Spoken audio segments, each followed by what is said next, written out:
To believe in love, to be ready to give up anything for it, to be willing to risk your life for it is the ultimate tragedy. Life is really simple, but we insist on making it complicated. Our prime purpose in this life is to help others. And if you can't help them, at least don't hurt them. Life isn't about finding yourself. Life is about creating yourself. Dwell in the past, do not dream of the future. Concentrate the mind on the present moment. Nothing in life is to be feared. It is only to be understood.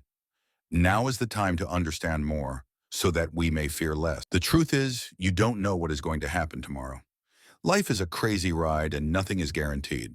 We do not remember days, we remember moments. I slept and dreamt that life was joy. I awoke and saw that life was service. I acted and behold, service was joy. Life is what happens while you are busy making other plans. Life is a series of natural and spontaneous changes. Don't resist them. That only creates sorrow. Let reality be reality. Let things flow naturally forward in whatever way they like.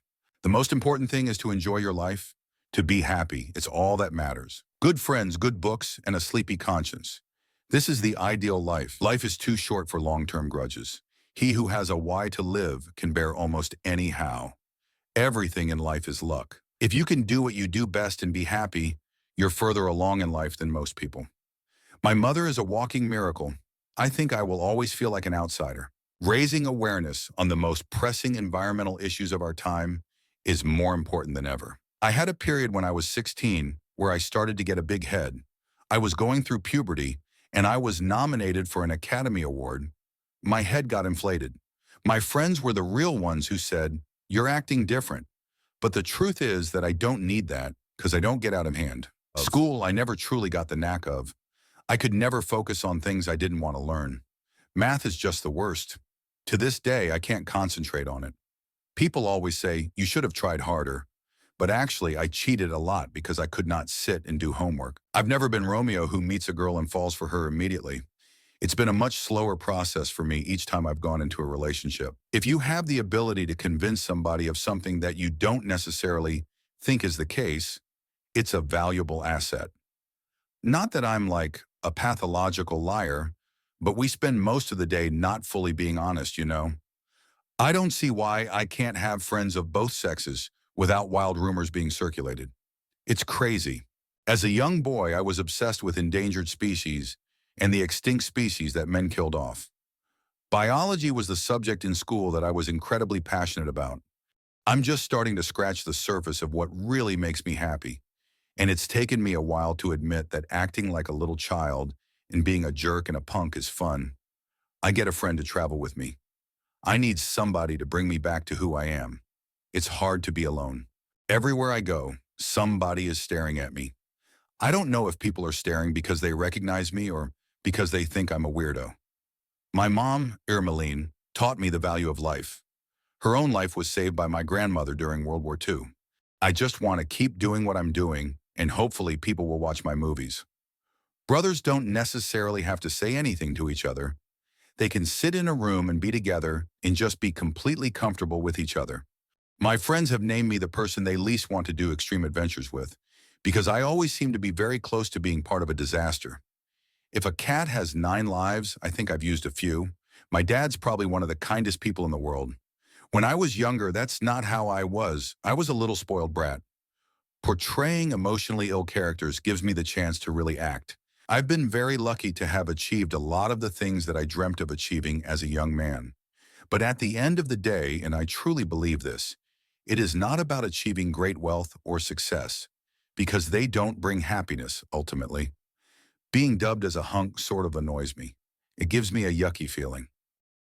Ability is what you're capable of doing. Motivation determines what you do. Attitude determines how well you do it. I hated every minute of training, but I said, don't quit. Suffer now and live the rest of your life as a champion. I realized that I do not change the course of history. I am an actor. I do a movie. That's the end of it. You have to realize we are just clowns for hire. After I had success, it was great, at first, not to worry about money. It was on my mind when I was growing up. I want to be a jerk like the rest of my friends, and have fun, and not care about the consequences. But I just can't now. If I want to go to a party with a few male friends, it doesn't mean I'm gay. There is a lot of speculation about what women are attracted to, and there are a lot of misconceptions. Money was always on my mind when I was growing up, so I was always wondering how we were going to afford this and that. Acting seemed to be a shortcut out of the mess.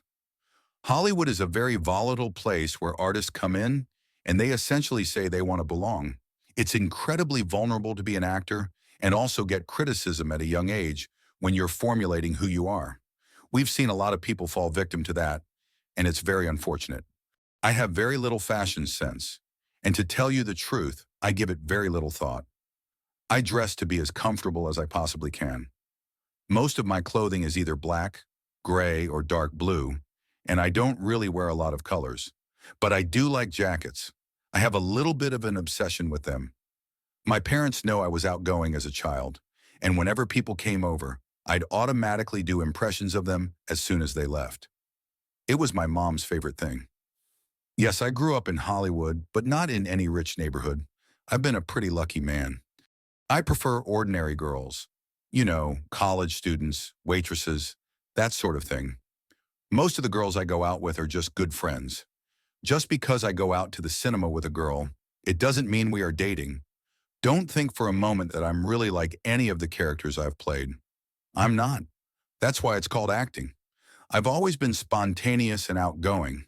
I've tried lots of things, so I've got some good life experiences, which is great, because it means I've got lots of material to work with as an actor.